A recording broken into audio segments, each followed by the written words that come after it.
Hello, this is Varun Gautam, ms17010. Today I am here to represent a IDC 451 seminar presentation.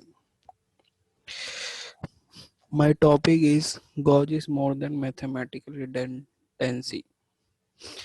The, the original author of this thesis was Carlo Rovelli, affiliation from Axis Marseille University,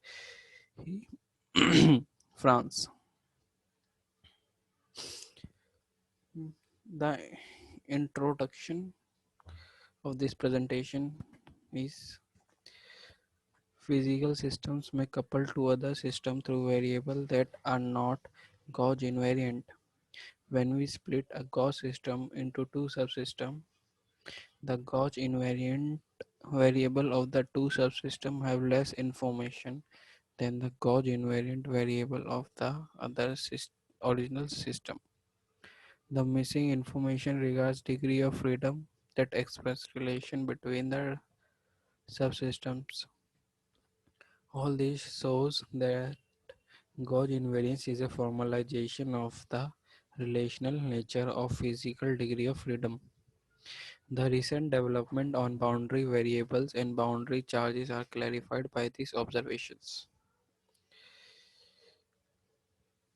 What does gauge invariance itself mean? The gauge invariance is often described as convenient mathematical redundancy.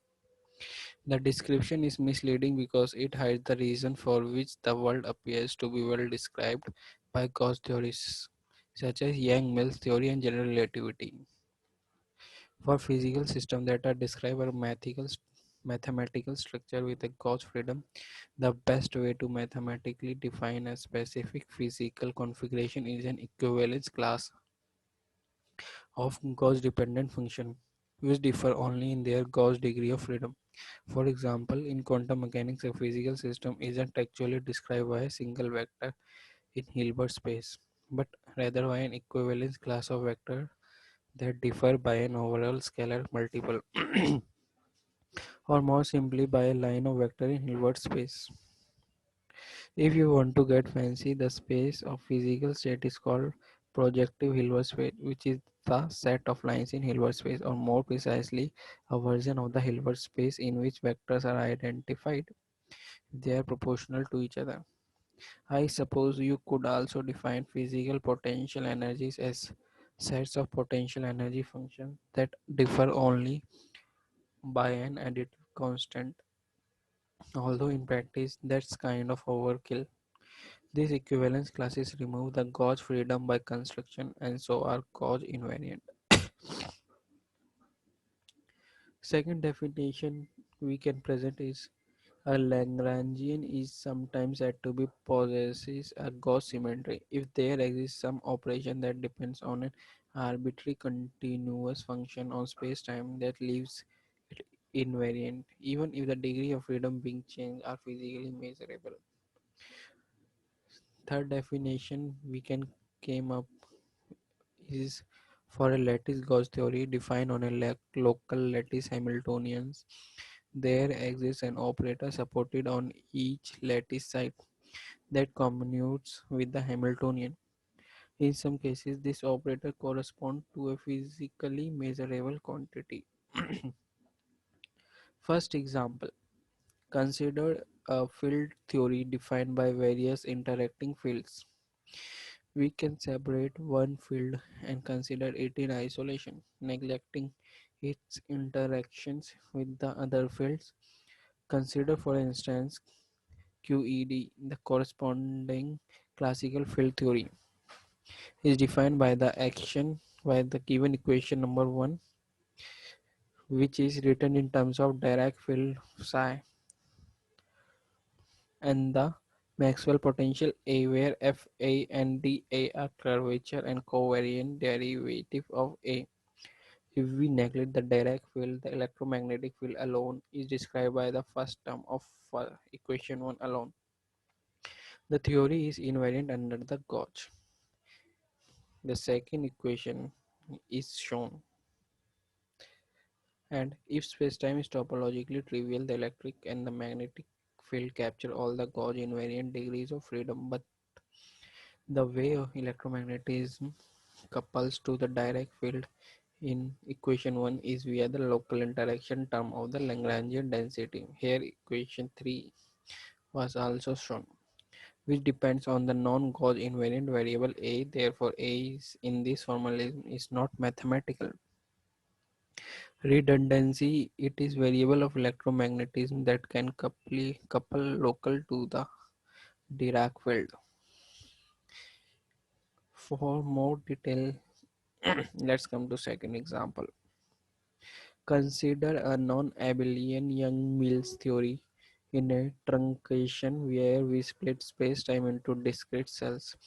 We can represent every cell C, every cell of space-time as a node of lattice, and theory can be formulated using Wilson formalism of lattice gauge theory. The theory can be discretized in terms of group variable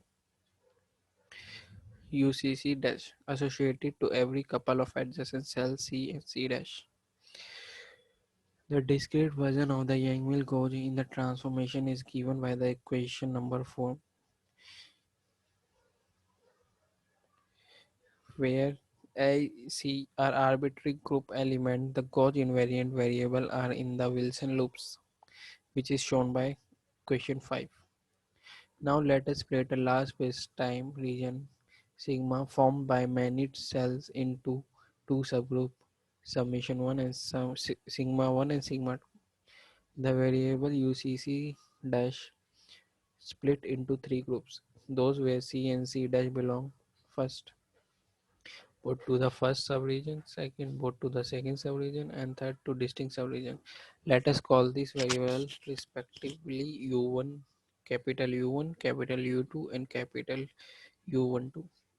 The first and the second region are described by the variable U1 and U2 respectively, whose gauge invariant function are the loop variable entirely in the first or in the second region.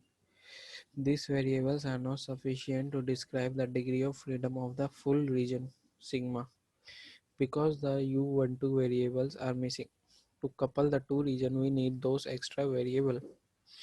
Notice that the variable U12 are not gauge invariant. They express the change of internal frame from one region to another. They are the handle through which the two subsystems couple. Once again, non-gauge invariant variables are ways through which a system can couple to another system, a space-time region to another space-time region. Let's take a last example, third example. Consider a non-rotating black hole in pure general relativity. As well known, there is a single solution up to Cauchy that describes such a black hole in the theory. This is given in one coordinate system by the Schwarzschild metric. We do not associate a position or a velocity as we do for particle in Minkowski space to a black hole solution in general relativity because Schwarzschild black hole whose coordinate position in is changing in time in a given coordinate system is a solution of Einstein's equation that is a gauge equivalent to a static one. Therefore, the position and the velocity of a black hole are pure gauge in this sense. But does this mean that astrophysical black holes have no position or velocity? Of course not. Astrophysical black holes have position and velocities. How come so? If there is only a single solution of Einstein equation describing non-rotating stationary black hole, the answer is of course that in the universe there are other physical components than those entering the Schwarzschild solution alone. And in the coupled system formed by all the various components of the universe, the position and the velocity of black hole can be appropriately defined with respect to other objects. Say, for instance, with respect to its host galaxy, there is nothing particularly deep in all that. But notice something, the position and the velocity of the black hole that were gauge variable when considering the hole alone become physically meaningful variable when the black hole is coupled with something else. Again, we see that gauge variables are handled through which a system couples with something else. In all these cases, we see what is behind gauge invariance. The fact that physical degree of freedom are often not attached to specific entities or location, but a bridge between these gauge invariant quantities can be defined by coupling gauge non-invariant quantities from different subsystems. Notice that this implies that in some sense one can measure a non-gauge invariant quantity of a system as long as it is relative to another system. When the measuring apparatus couples to a physical system to measure something, the coupling may be gauge invariant under a common gauge transformation on the system and the apparatus, but the measured quantity pertaining to the system can be a non-gauge invariant variable of the system alone. In recent years, there has been a flourishing of interest on a boundary charges and boundary degrees of freedom, and in particular, asymptotic charges and asymptotic degree of freedom. The discuss above clarifies the physical underlying this phenomenology. To see this, consider again the case of lattice gauge theory on the region sigma split into two subregions sigma 1 and sigma 2. Suppose we studied the two regions sigma 1 and sigma 2 separately. If we consider only the gauge invariant variable of them and we neglect the u12 variable, we are clearly missing something relevant for physics. Hence, we must consider this variable as well, but they sit on the boundary and are non-gauge invariant variables.